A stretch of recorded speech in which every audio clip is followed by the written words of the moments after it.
All right, we got another 1v1 with Flying Taco versus Mukip, a Norsca versus Dark Elves Grand Adventure. So let's take a look at some armies before these armies get moving, because they get moving quite quickly, and see how this shakes out. So Flying Taco is playing the Norskins in a very fun army here. He's got a nice, good front line of 1, 2, 3, 4 units of Marauders. Now Marauders, I mean, they're nothing to really write home about as far as overall combat abilities and leadership, but they're very inexpensive at around 300-400 points, and it gives you access to a lot of really cheap shielded units that you can use to absorb a lot of damage. 35% mitigation of small arms fire with these guys is pretty great for just kind of mitigating a lot of that front fire damage, so that you can get the rest of your army into the fight. Now, speaking of that, we have a nice, good contingent of Norscan ice trolls here. Now, one thing that's going to be a repeating motif through this army is the prevalence of AP damage. That is going to be always pretty large when you're dealing with a lot of elves in general, dark and high elves, because they can field a lot of very cheap, or at least relatively cheap, high armored units. So the Norscan ice trolls will get us access to that frostbite. They'll cause fear. They've got regeneration, and also they've got a nice 120 weapon strength AP damage. We've got some Famir warriors here, just as standard edition, not great weapons, but they're also going to be doing AP damage, as well as their special, where is it? There we go. Sunder armor ability, which reduces armor by 30 and does magic damage. And then lastly, we just have a Norscan trolls, not ice trolls, which do a little bit less damage. They lose that frostbite, but they still do AP damage nonetheless. Now, in the kind of tertiary line, we see 2 units of Marauder Berserkers, and in the far back, we see a unit of Norscan Warhounds, followed by a unit of Norscan Ice Wolves. Norscan Ice Wolves are actually very strong on their own, and they can actually trade very well into, say, Dark Riders or any of the kind of skirmisher cav you can deal with. They're a step above, of course, your typical kind of Warhound unit. Do quite a bit of damage. Now, we also see a Famir Balefiend with Shadows here, with quite a bit added into it. So we're going to be seeing Melkoth Mystifying Miasma, Enfeebling Foe. We're also going to be seeing the Withering to help out with a lot of the massive amount of armor that we deal with. Dark Elves, High Elves, and Dwarfs alike. This is a very good spell to take. And lastly, Scroll of Power to help out with the ability to recharge. Also, this guy is quite good in combat. 400 AP weapon strength damage is nothing to scoff at, as well as his Thunder Armor ability.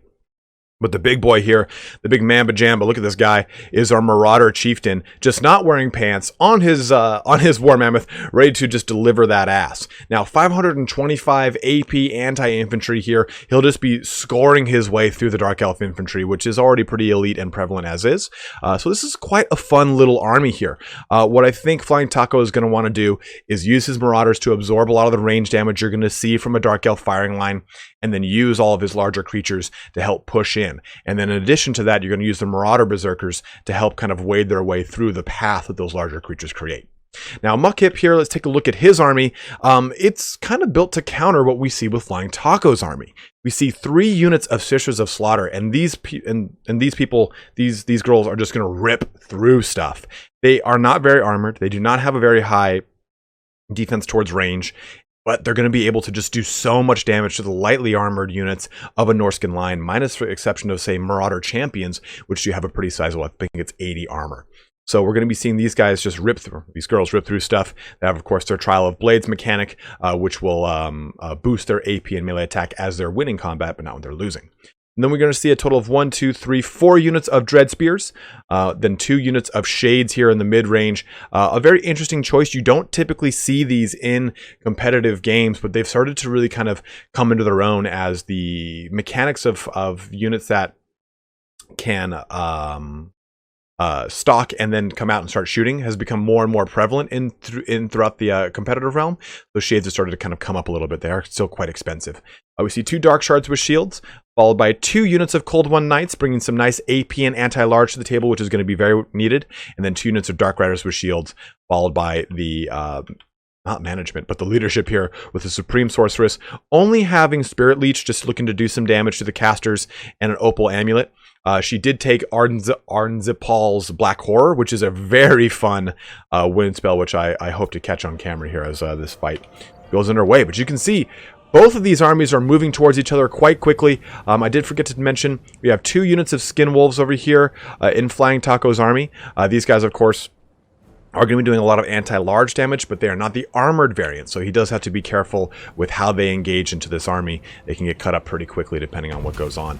A nice Spirit Leech being dropped already on these Familiar Warriors, getting a nice high-value target for the Spirit Leech, helping to chip away health so they can be focused primarily by those Shades and Dark Shards. So it's going to be interesting to see how Flying Taco gets these guys into the fight without them getting too depleted by a lot of 4 units of range fire that are going to be coming their way without any kind of javelins or throwing axes coming out from the Norscan. So it's quite an interesting dynamic. You can see that Mukip took a lot of shielded units expecting a lot of javelins and or throwing axes, and instead we're not going to be seeing that in this fight.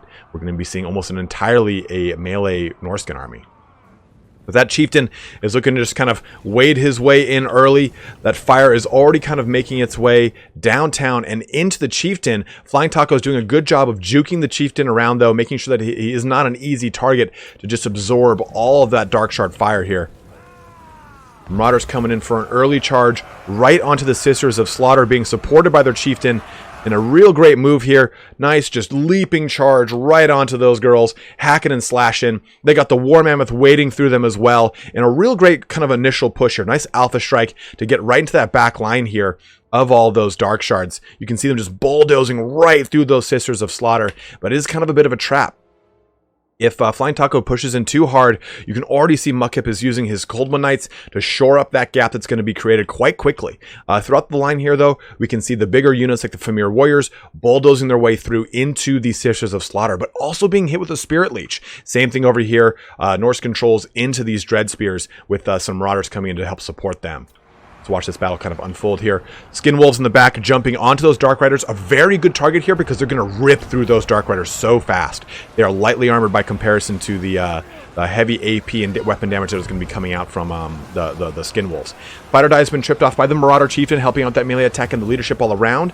Looking to... Ooh, the Withering, I believe, over here. Yeah, the Withering has been knocked off onto those Sisters of Slaughter, further mitigating their armor down to a whopping 0, and also reducing their leadership as well. But it's also reducing all of the armor and leadership of these units over here, helping out those Marauders pushing in and helping out those Trolls pushing over here. The Ice Trolls have buckled this left flank, pushing right into these Shades. The Norscan Hounds coming in as well to kind of support that charge, putting a lot of pressure onto them. You can take a look here. Those Skin Wolves have made short work of both of these Dark Riders, and they're getting supported now by a unit of Cold One Knights, looking to bring that AP and anti-large to the fore and do a lot of damage over there. But take a look at this. The Chieftain has been focused down this entire fight. He's got a Spirit Leech now on him. The Shades have been getting a lot of shots onto him as well, and he's almost going to fall here. So he's in a really, really bad situation. He does have to pull out of that fight as fast as possible. He's just getting focused down so hot and heavy. Keep in mind, the Opal Amulet, I was going to just bring up the Opal Amulet, has been popped off in the Supreme Sorceress, trying to mitigate some of the harrying attacks from the Norscan Warhounds and the Skin Wolves. They will tear her up quite quickly. Like I said, she's just a Supreme Sorceress, 40 armor. That anti-large without the AP is going to do quite a bit of damage there. And the Norscan Chieftain is just being completely hit apart. Ooh, buttons. There we go. With only 1,200 health left, but a lot of the Norscan army is starting to really rampage through this Dark Elf force. It's really getting a good foothold on this left flank the most. The right flank has been shut down pretty handedly. You can see those Marauders and Trolls fleeing off as the Sisters of Slaughter chase after them. Getting a little flee here from the Norscan Ice Trolls. One thing I do want to mention about Trolls is having them flee is not a bad thing. They do have regeneration. So in fact, having them flee is almost like a way to get them, and I'm just trying to use words easily here, is almost a way to get them to cycle charge, because with them fleeing, they're going to get out of combat. Unless your opponent chases them down, they'll come back quite quickly. They'll regenerate while they're fleeing, and they'll regenerate while they're coming back into combat. So they should come back to combat regaining about 25% of their health. Now you can see here, though, the Supreme Sorceress is fleeing off. I don't think she's used her scroll yet. Not that I can tell, at least. That scroll is going to be probably coming into the fore here if she can come back from this little route. We have the Spearmen looking to wrap up on these Norscan Warhounds, onto these Skin Wolves. Spirit Leech coming down onto those Skin Wolves as she comes back from that route, trying to catch up to her quite quickly here. A lot of the Dark Elves are starting to get a better traction as the Norscan trolls, I almost said ice trolls, come back in and jump onto the Shades. Shades, though, just like Shadow Warriors, are not too shabby in combat. They can hold their own for a little bit longer than you would have expected, especially if they have dual swords or great weapons that can deal quite a bit of AP or anti-infantry damage. In this case, we don't see that. Premier Warriors just beating apart these Dark Shards, though, just bringing on the Prophet Shields like a drum for a nice good Halo reference in this video. We can see the Sisters of Slaughter jumping in behind these Norscan trolls, but then the Skin Wolves jumping into those Shades, and then the Norscan Ice Wolves jumping in onto those Sisters of Slaughter. So it's just a 1-2 punch left and right here. The Supreme Sorcerer is trying to get a good distance. The Chieftain is still coming back into it, just coming back, getting rid of those Dark Riders to kind of keep that pressure on. You can tell here that the Sorceress is chasing down that Chieftain to drop a Spirit Leech and just finish him off. We'll keep that in the camera over there to make sure that we can see it when it happens.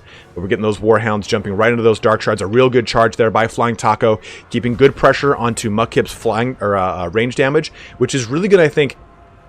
Clinch it for him here as he pushes through this, if he can keep that pressure up.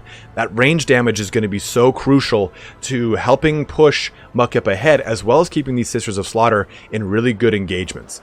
We got Spirit Leech has been tripped off, like I was saying, and the Marauder Chieftain is fleeing once again, and he's using the Supreme Sorceress to keep him fleeing completely off the table here. If he does that, he can really completely remove the leadership, for the exception, of course, of this Femir Balefiend, from the Norskins, which is pretty huge because they do have low leadership.